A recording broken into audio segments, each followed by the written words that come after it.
น่ะ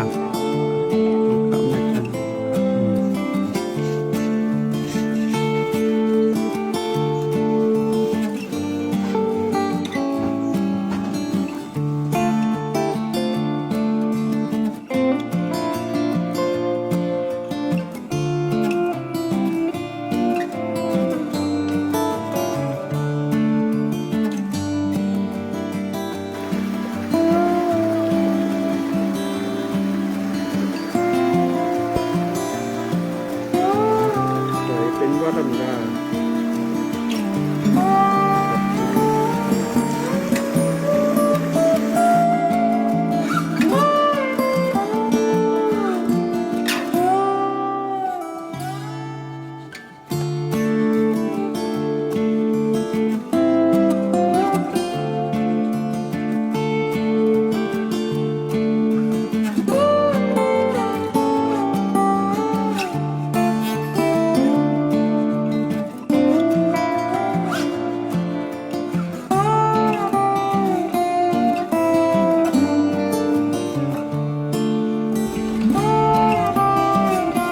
จุดป้นบ่โหน่ะน้องน่ะ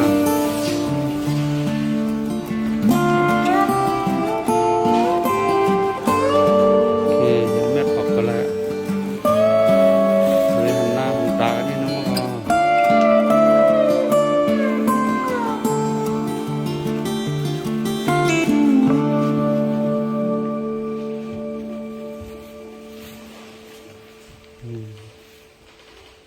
มาแบบเนี้ย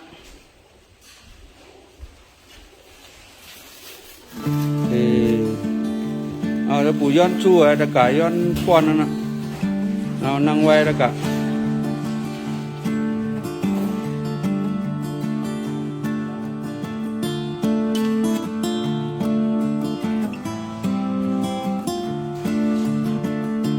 น้องไม่ป้อนน้อง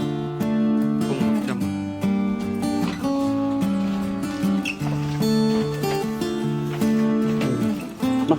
มาหลุด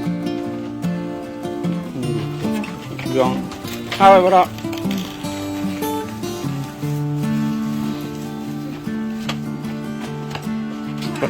แม่ไปใน2 อันก็เลยเนาะ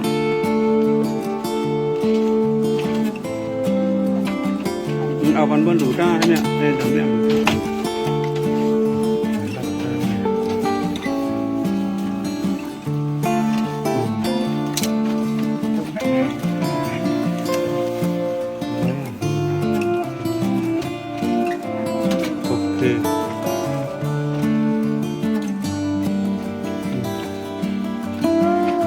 สาธุนะวะเราน่ะตั้งในเมื่อหรือกินหวาน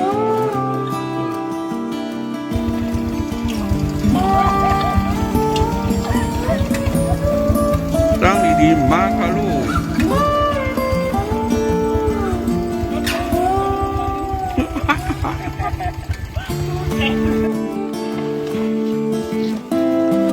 ช่องตุ่มนั่นเนี่ยนะ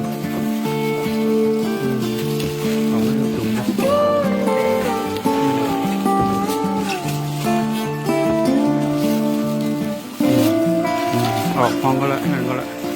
มาปุ๊บมาทำเนี่ยมาย้อนทำเนี่ยเอาผมถ้าคุยก็แล้วแม่มาคุย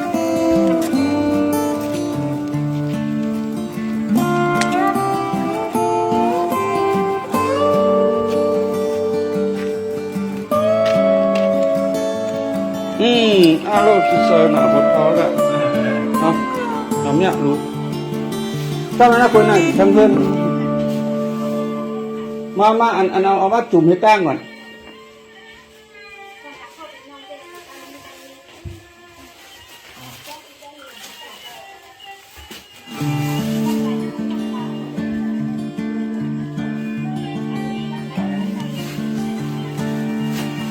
ผมไม่ออกเลยมาก็มาสาธุก็เท่าน่ะเอาคาสาธุครับอยู่กินมันไปแล้ว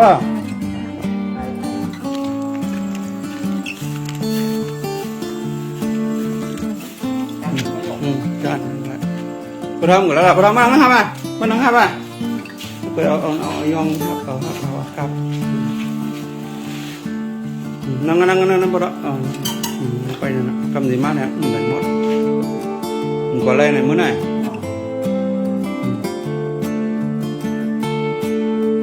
มื้อไหนวันศิลป์น้อง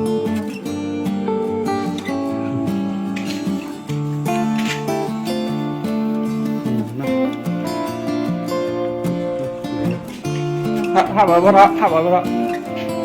เอาค่าห้าบาทรับสิ่งหนึ่งดูไหลเลี้ยงโอเคสาธุครับไปกินมานะบ่แล้วนะมาบ่ละนั่งโอเคเอาสิ่งกันนะนี่ตะกามาเอากายากุศลจอมเอากาเนาะทำมือจับแม่หนาน้องอ่ะขอคาสาธุค่ะอยู่ในกินวันน่ะขอคาแม่กันพอมือเว้งเลยปิดคือรายการแกมาหลุยน้องแทนก้ามันน่ะมันมีหลายก้อนนะคำจ้องอันใหญ่ก็คือเล็กมาคือข้ามหู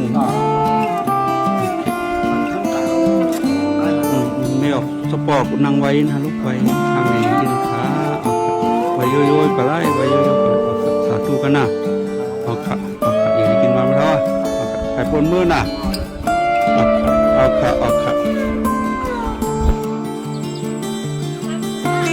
สองจุ่มบ้ามอเข้า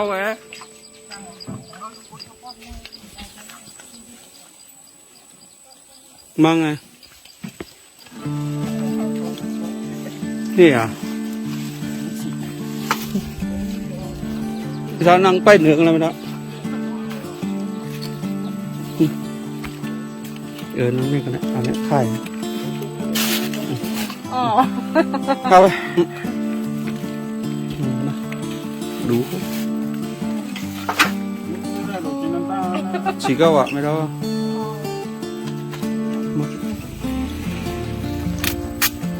ครับข้าวเป็นไม่เท่าข้าวอีกนะเพราะมาแบบเนี้ยนี่จับนี่นะ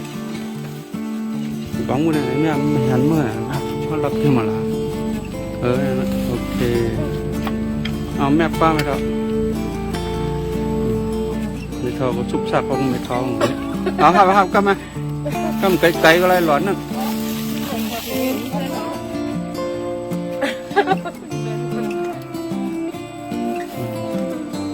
này hơn này hơn này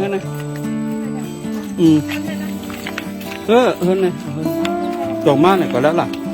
nong chút có muôn mi này chút có muôn này đang nào muôn chút má này nọ đó này đủ đủ có gì đi vậy là mình một tô này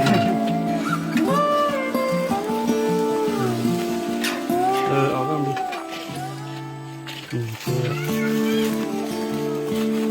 สาธุบ้านเนาะโอเคอยู่ดีกินวันน่ะโอเคแม่ก็แล้วล่ะไก่นองกันหน่อไก่รับของหน้าโอเคสาธุค่ะ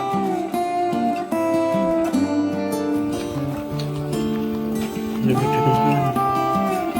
นื้อนั่งไปเดินไม่ออกไปนั่งมาในลูกเหนียวอะไรน่ะมี3-4ก้อน3ก้อนน่ะนั่งนี่แหละนั่ง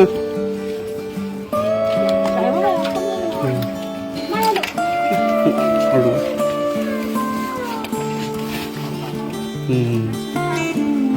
เอาข้างในก็เลยเนาะ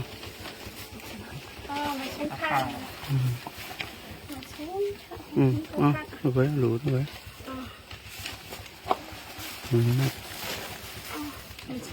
เอาค่ะนี่จือว่าหือจือค่ะว่านั่งนี่แล้วนี่ก่อนนะลูกก่อนนั่นหันเคอนั่นน่ะนั่งโค้งหนังลายกบลายข้าเดียวโคมาหลูเองเหรอนี่อะไรเป็นตาช้างในก็ขบนั่นก็ป้าก่อนแน่นอน ลูกเมียก็หลายน่ะ นั่นไปคันอ่ะ อ๋อ ชามก็เนาะ อ๋อพ่อจะสั่งไง อ๋อ2,000อยู่แล้วล่ะ อืม ขนาดบางมื้อขนาด เป็นห้ามหรืออันไหนยังฮะเป็นห้างามอยู่ลิ ค่ะค่ะที่ถามอายามาว่ามันมานะ อ๋อขำยาอายา อ๋อ เพิ่นน้ำฉิดแน่ อ๋อ อืมอืม กินเหยียบมือเหยียบ เป็นนังขยะ ค่ะจ้ะ เมื่อน้ำยังน่ะ มาช่างข้าว เอาค่ะแมนฟองมันก็พ่อหมีกันเนาะเขามาหลีตัวโอ้เล็บจ่อกจ้ะมีน้องวันนอกก่อนเท่าละอันนี้ก็เฮโควิดเลยนะห้ามนั่งก็ให้หลอดมาเหลือกน้ำกินนอนขึ้นนะมา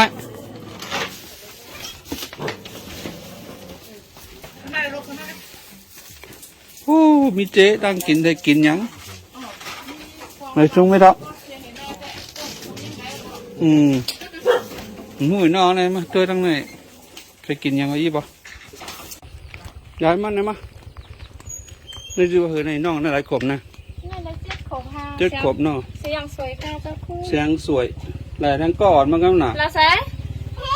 ออกมาออกมา มาเดี๋ยวโคมาดูเนี่ยเอาตัวใส่ยังเนี่ยหลายขบ อันนี้ทำ3ขบคือ 3 ขบเนาะ3 ขบครึ่งน้องวะหือจื้อวะหือ เราใส่ค่ะนะ น้องลาวใส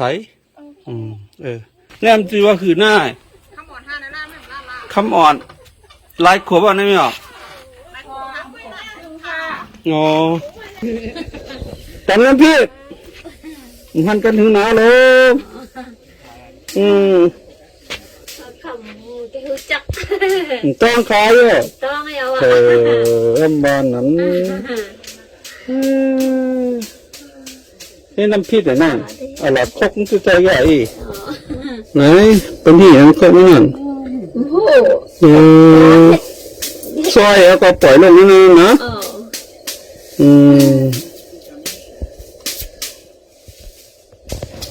เดี๋ยวฟังเขา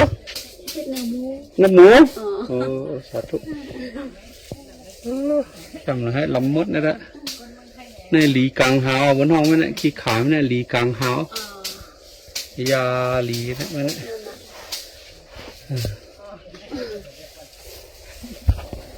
นี่มันพัดอะไรน้ำยาปีหน้า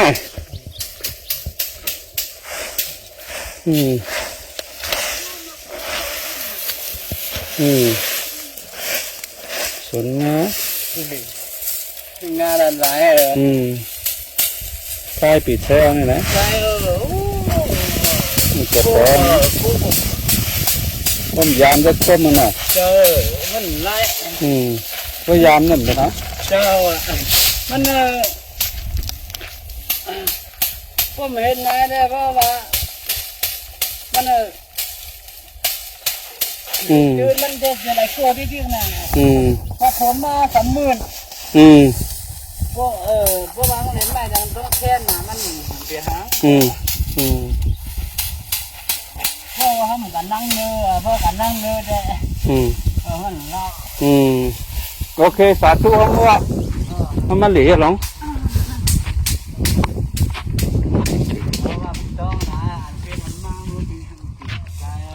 เขาเดี๋ยวผมต้องเขาเดี๋ยวผมต้องเขานะอันนี้ก็หมูซุ้มเขาค่ะดีมือขึ้นแล้วเนาะเหลียเลยเหลียเปิดเจอเลยมาเหลียไกลวะเขาสอบก็ได้อุดจ้างนี่ก่อนเขาก่อนอะไรนี่นะเขาก็เนี่ยก่อนที่เขาหน้าเลยนะเขาในมือจ้างอะไรเยอะวะเนี่ยมันจ้างหน่อยฮะคือว่ามันจ้างเนี่ย